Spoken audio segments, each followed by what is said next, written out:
സവിശേഷതകൾ വിവരിക്കുമ്പോൾ, ഒരു വ്യക്തിയുടെ സവിശേഷതകൾ വിവരിക്കുമ്പോൾ ആ സവിശേഷതകളുടെയും സ്ഥാനമാനങ്ങളുടെയും കാര്യത്തിൽ തർക്കമുന്നയിക്കുന്നതും ഖിലാഫ് പറയുന്നതും ഒരു തരം പിരാന്താണ്.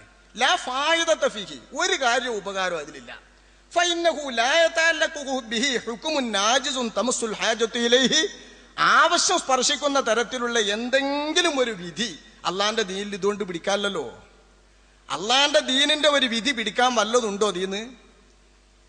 ആദം നബി അലൈഹിസ്സലാം നബിനെ കൊണ്ട് തവസ്സുൽ ചെയ്തു എന്നതിൽ നിന്ന് നമുക്ക് ഒരു വിധിയും പിടിച്ചെടുക്കാനല്ല. ആദം നബി തവസ്സുൽ ചെയ്തത് കൊണ്ടാണ് നമ്മൾ തവസ്സുൽ ചെയ്യുന്നത് എന്ന് നമ്മൾ പറയണില്ല.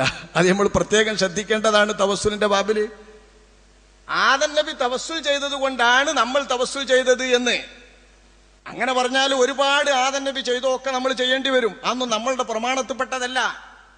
ആദം നബിയുടെ മക്കൾ ചെയ്തതോ ആദം നബി ചെയ്തതോ ഒന്നും അല്ല നമ്മൾ ചെയ്യുന്നത്. ആദം നബി തവസ്സുൽ ചെയ്തിട്ടുള്ള ആ ഹദീസ് ഉദ്ധരിച്ചുകൊണ്ട് തവസ്സുൽ സുന്നത്താണെന്നും തവസ്സുലിന് മോശമില്ലെന്നും അത് അമ്പിയാക്കന്മാരുടെ സമ്പ്രദായമാണെന്നും സ്ഥിരീകരിക്കുകയാണ് നമ്മുടെ ഇമാമുകൾ. ആദം നബി മുതൽക്കേ നടന്നു വരുന്നതാണ് തവസ്സുൽ എന്ന സമ്പ്രദായം എന്ന് മാനവിക ചരിത്രം ഉദ്ധരിക്കുന്നതാണ് നമ്മുടെ ഇമാമുകൾ. എന്നല്ലാതെ ഇതുപോലത്തെ സംഭവങ്ങൾ കൊണ്ട് ഇവിടെ പ്രത്യക്ഷത്തിൽ ഒരു വിധിയും നമ്മൾ സ്ഥാപിക്കുന്നില്ല. വിധി സ്ഥാപിക്കാനില്ലെന്നിരിക്കെ ഒരു വ്യക്തിയുടെയോ വ്യക്തിത്വത്തിന്റെയോ പ്രത്യേകതകളും സ്ഥാനമാനങ്ങളും പറയുന്നതിൽ തർക്കിക്കുന്നത് ഒരു തരം സോക്കേടാണ്.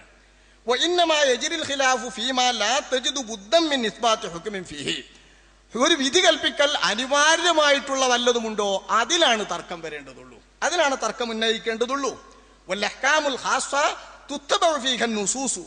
പ്രമാണങ്ങൾ എങ്ങനെയാണോ പറഞ്ഞത് അതിനെ പിൻപറ്റപ്പെടുകയാണ് സവിശേഷ സ്ഥാനങ്ങളും ബഹുമാനങ്ങളും പറയുന്നതിൽ വേണ്ടത്.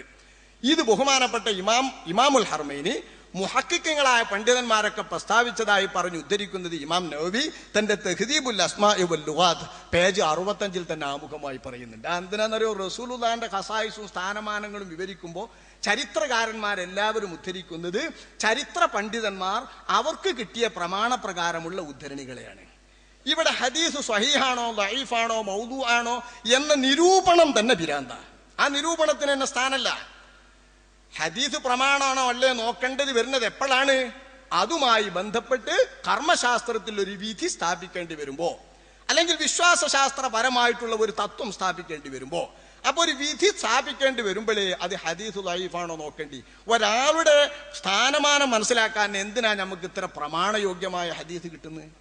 അങ്ങനെയാണെങ്കിൽ ചരിത്ര ഗ്രന്ഥങ്ങളൊക്കെയും വലിച്ചെറിയേണ്ടി വരുമല്ലോ. ഇവിടെ എല്ലാ ചരിത്ര ഗ്രന്ഥങ്ങളും ഏത് ചരിത്ര ഗ്രന്ഥം പിടിക്കാൻ പറ്റുക? ഇവിടെ മിക്ക റസൂലുള്ളാഹിന്റെ ചരിത്ര ഗ്രന്ഥങ്ങളുടെയും അവലംബം ഇബ്നു ഹിഷാമിന്റെ ചരിത്രമാണ്. ഇബ്നു ഹിഷാമിന്റെ സീറയുടെ അവലംബമാകട്ടെ മുഹമ്മദ് ഇബ്നു ഇസ്ഹാഖ് എന്ന താബിഈ പണ്ഡിതന്റെ സീറയാണ്. അപ്പൊ സീറത്ത് ഇബ്നു ഇസ്ഹാഖ് ആധാരമാക്കിയിട്ട് ചുരുക്കിയിട്ട് അതിൽ നിന്ന് സീറത്ത് ഇബ്നു ഹിഷാം എന്ന ഇബ്നു ഹിഷാമിന്റെ സീറ രചിച്ചപ്പോ ആ സീറയിൽ നിന്നുള്ള വിഷയങ്ങൾ ഓരോരുത്തർ താല്പര്യപ്പെട്ട വിഷയങ്ങൾ ക്രമീകരിച്ചു വന്നതാണ് മിക്ക ചരിത്ര ഗ്രന്ഥങ്ങളും നബിയുടെ വ്യക്തിത്വവുമായി ബന്ധപ്പെട്ടിട്ടുള്ള വിവരണങ്ങളൊക്കെ. ദലായിലുൻ നുബുവ തുടങ്ങിയിട്ടുള്ള ഒരുപാട് വിവരണം. ഇത് സീറത്ത് ഇബ്നു ഹിഷാമിന്റെ ഖത്മ് അൽ ഇൽമാം ഫീ ഖത്മി സീറത്ത് ഇബ്നു ഹിഷാം, ഇബ്നു ഹിഷാമിന്റെ സീറയുടെ ഖത്മ് എന്ന നിലയിൽ അത് അവസാനിപ്പിക്കുന്ന നേരത്ത് മഹാനായ ഇമാം സഖാവി ഹാഫിദ് ഇബ്നു ഹജർ അൽ അസ്ഖലാനി റളിയല്ലാഹു അൻഹു തങ്ങളുടെ ഉത്തമ മാതൃകയുള്ള ശിഷ്യൻ, പിരിശപ്പെട്ട ശിഷ്യൻ മഹാനായ ഇമാം സഖാവി, 8ാം നൂറ്റാണ്ടിലെ പ്രധാന പണ്ഡിതൻ ഹാഫിദ് മഹാനായ സഖാവി അവർകൾ വിശദമായി വിവരിച്ചിട്ടുണ്ട്.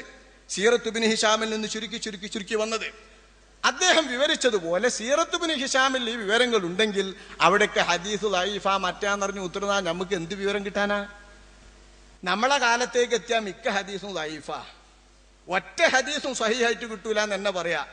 കാരണം ബുഖാരി ഇമാം തൊട്ടോ അബൂദാവൂദ് തൊട്ടോ നസായി തൊട്ടോ ഇന്നുള്ള ഹദീസ് ഗ്രന്ഥങ്ങൾ തൊട്ട് നമ്മൾ വരെ എണ്ണുന്ന ആ പിതാക്കന്മാരെ സനതുണ്ടല്ലോ, അതിൽ മുഹദ്ദിസീങ്ങൾ സ്വഹീഹാണ് എന്ന് പറയാൻ പറ്റുന്ന ഒരൊറ്റ കുട്ടി ഉണ്ടാവില്ല.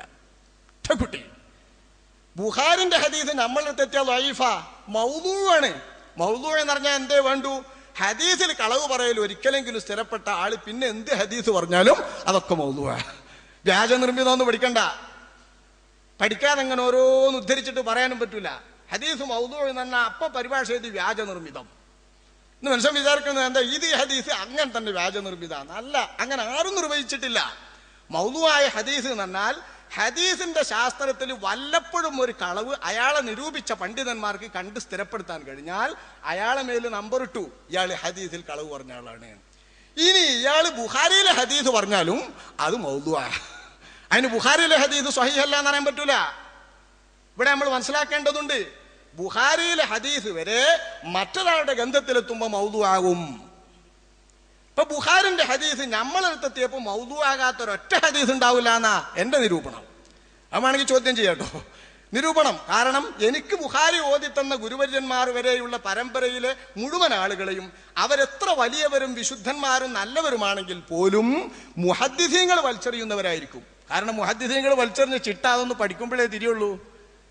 മുഹദ്ദിസീങ്ങൾ ഒരാളെ പിടിക്കണമെങ്കിലുള്ള ചിട്ട അവരുടെ പരമ്പര തിരിയുമ്പോഴല്ലേ തിരിയുള്ളൂ. അവരുടെ നിരൂപണത്തിന്റെ വില വെച്ച് നോക്കിയാൽ നമ്മളെ ഉസ്താദുമാർ പരമ്പരയിലുള്ളവരൊക്കെ, ഇനി ഞാനൊക്കെ വരുന്ന പരമ്പരയല്ലേ എന്റെ കീപ്പെട്ടുള്ളവർക്ക് കിട്ടുക, എന്നെയൊക്കെ വല്ല മുഹദ്ദിസ് കൊടുക്കുവോ, വല്ല കണക്കിലും കിട്ടുവോ? അപ്പൊ എന്നീന്ന് ബുഖാരി ഓതിയിട്ടുള്ളവർ വല്ലോനുണ്ടെങ്കിൽ ഓലൊക്കെ പഠിച്ചത് മൗദൂആയ ഹദീസ്. കാരണം സനദിൽ ഞാൻ ഉണ്ടല്ലോ. ഇതാണ് ഹദീസുകളുടെ മൗദൂഇന്റെ നില. പക്ഷേ കിതാബ് എഴുതി വെച്ചത് കൊണ്ട് മാത്രം കിതാബിനെ അവലംബിക്കാൻ ഇത് നമുക്ക് ഉദ്ധരിക്കാം. ഹദീസ് സ്വഹീഹായതിന് മൗദൂആന്നറിയില്ല. കാരണം നമ്മൾ പറയലെന്നെ എനിക്ക് പരമ്പര വൈക്ക് കിട്ടിയത് എന്നല്ല, സ്വഹീഹുൽ ബുഖാരിയിലെ ഹദീസ് എന്നാ.